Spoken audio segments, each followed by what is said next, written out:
Oh, can't see, can't see, can't see. Oh, it's dark. It's dark. Just wanted to make a correction to yesterday's video. This load, I tell you,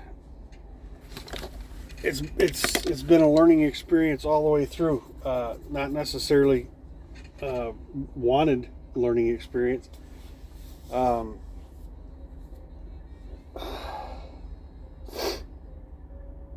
It's been interesting. I'll put it that way. As I said in the video yesterday, it was supposed to be 2 picks, 1 drop. There was an issue with the load shifting on the first pick, which the second location wouldn't load their product because of. Ended up back at the shipper.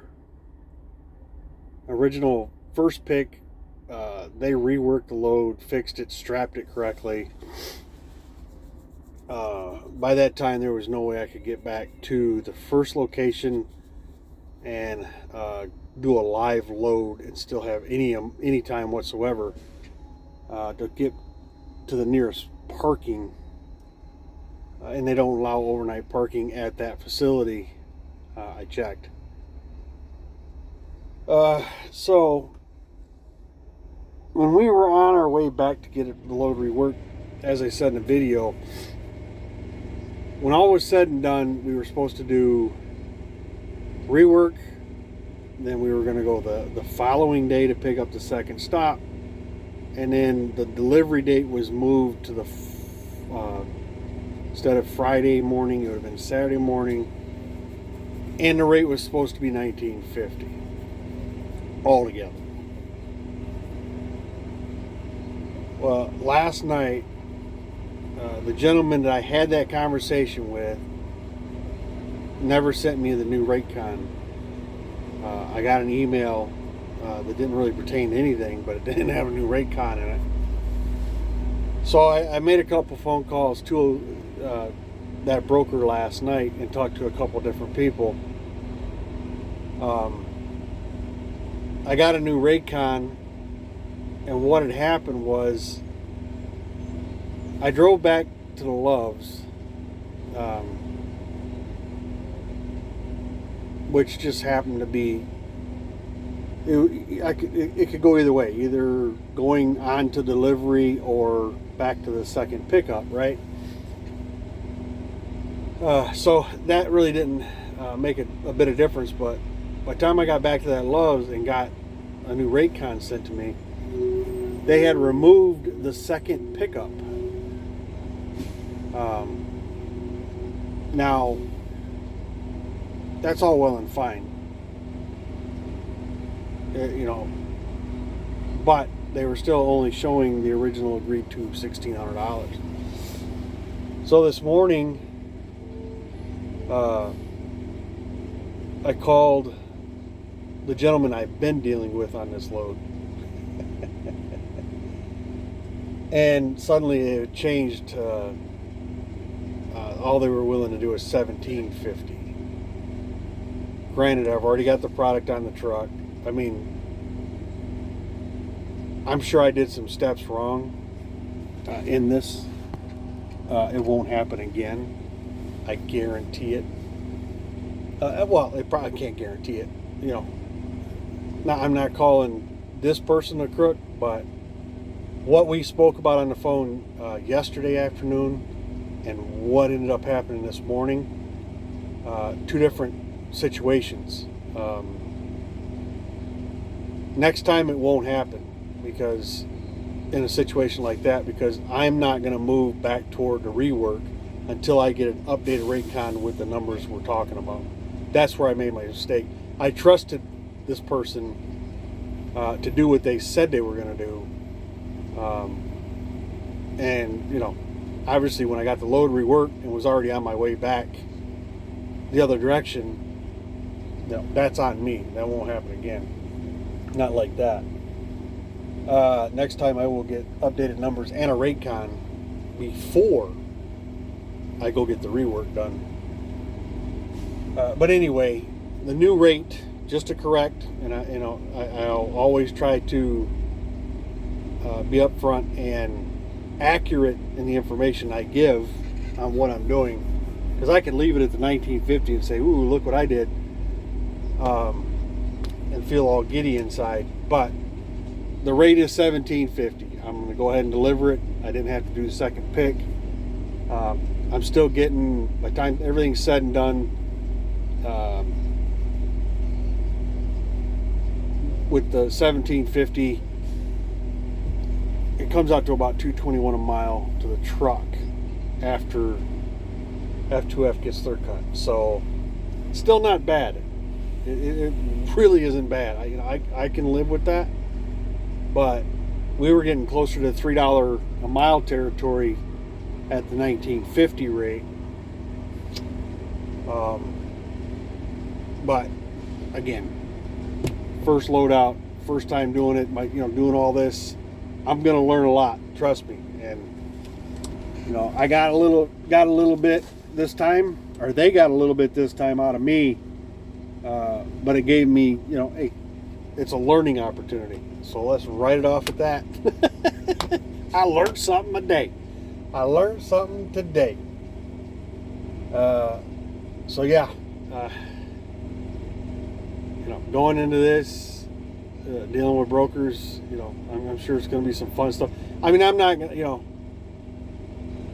to call and go ridiculous on this load. Like I said, I'm still making what I consider good money on the load. So it's not hurting my feelings to run it for what I'm running it for. I can live with it. I really can. But, again, if I'm going to put the information out there, I want it to be accurate. Good, bad. Did it right, did it wrong. I think everything's a learning opportunity. And if I show the mistakes that I've made or make, or what happens in certain situations, hopefully other people can take something away from that.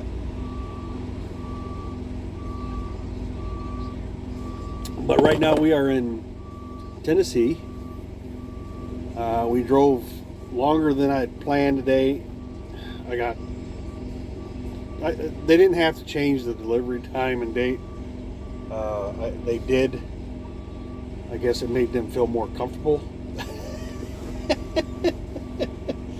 Made them feel happier and safe to do that. So I got more time than I need on this load. I got 4 hours left. From here to delivery, I got 4 hours. As far as I'm aware, there's parking at where the facility I'm delivering to. I'm going to call and verify that in the morning. So if that's the case, I'm just going to drive straight there, get up Saturday morning, and boom. But in the morning, I'm going to get up and try to find something to do over the weekend. Once I deliver this first thing Saturday morning. According to the reviews I've read on this location I'm going to, it looks like 2 to 3 hours. You can plan on sitting in a dock for 2 or 3 hours. There are lumpers involved, but with this particular broker, I guess it's all electronic, so I won't have to deal with any of that. So it'd be a check-in, get in the door, get unloaded, and get out, and then hopefully find something I can go pick up and get headed somewhere to keep the wheels turning. Because if the wheels are turning, you're earning. We'll come up with all them sniffy quick tidbits of knowledge. Yeah, so it's been interesting. It's been an interesting experience. I've learned something, I hope. But yeah, we got stuck. Because right at rush hour, that's the perfect time to shut a lane down on a freeway when it's going from 3 to 2 lanes anyway, and then you're going to shut down another lane. Right at rush hour is the perfect time to start that process. We sit it took us an hour and a half to go 3 miles. In Kentucky, it was crazy. It was unbelievably crazy. But we got it. We got here. We got parked. And again, 4 hours away. I got all day tomorrow to do that. Not that I'm gonna, but it'll give me time to, one, try to find us another load to keep moving and making some dollars. And I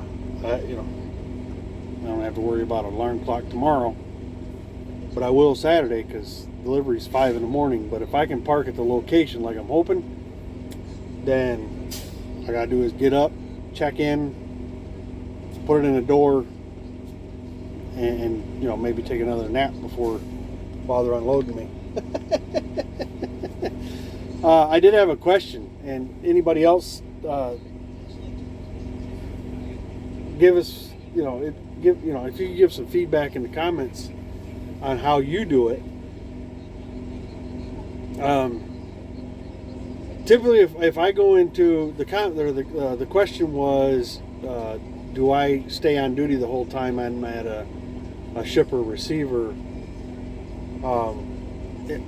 Yes and no. If it's a drop and hook, generally I don't creep around the lot for 20 minutes to try to save 2.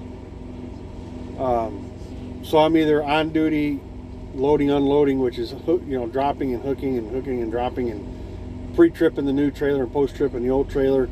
I generally stay on duty. I have no problem getting back on the drive line to get to the next step. Say I drop a loaded and I'm going for an empty. I don't do the whole creep through the parking lot at 3 mile an hour. To me, it's just a waste of time. If I can drive from point A to point B in 30 seconds rather than 10 minutes, I think the 30-second loss is acceptable. But then again, not being a company driver, I got more luxury of time. I haven't burned up a 70-hour clock in forever and a day. So, using up some on-duty time at a shipper or receiver doesn't really bother me. Now, if I'm in a door, which I will be doing quite a bit now, I'm on duty, obviously checking in. Again, if I have to drive to the dock door and put it in the door, I'm not creeping there. I'm going to drive there. If I hit the drive line, I hit the drive line. As soon as I get backed in, I'll usually go back on duty for a few minutes and wait and see what's going to happen. Because if they immediately lock me in, it's going to be quick. I might go ahead and just stay on duty for a little bit, or maybe even the whole time. I've been loaded in 20-30 minutes at some places. I mean, they move. In other places, it's a couple, 3-4 hours or more. But if it looks like it's going to be a while, I'm going to sleeper berth. I'm watching TV. I'm making lunch, or the wife's making lunch, or might even lay down for a minute. It just depends on how long it's going to take. Watch some YouTube videos. So yeah, I will go sleeper berth on something like that. But the minute that they're done with me and I'm going to go back in and get paperwork or anything like that, I do go back on duty, and I log loading, unloading, or paperwork, and get that done. So that's the way I do it. I don't know if that answers the question. Anybody else, you have any tidbits of information on how you log your time at a shipper or receiver? Please let us know. I've heard, I haven't experienced it. I've heard that DOT has been getting more strict on logs as far as logging on duty time at shippers and receivers. Again, I don't burn up 70-hour clocks. I don't burn up 10-hour, or 11-hour clocks, or 14-hour clocks. So in a given day, in a given week, I can log more of that, and it really doesn't affect me per se. I'm not trying to run 3,500 miles a week. Now, if you might get a different answer from somebody that's grappling, being real conservative with every minute of their clock, which is fine. Everybody's going to run the way they run, and that's just the way it's going to be. So yeah, that's my answer to that. But I'm going to get off here and probably watch some YouTube videos and go to bed. So I appreciate you guys taking time. Be safe. We'll talk to you.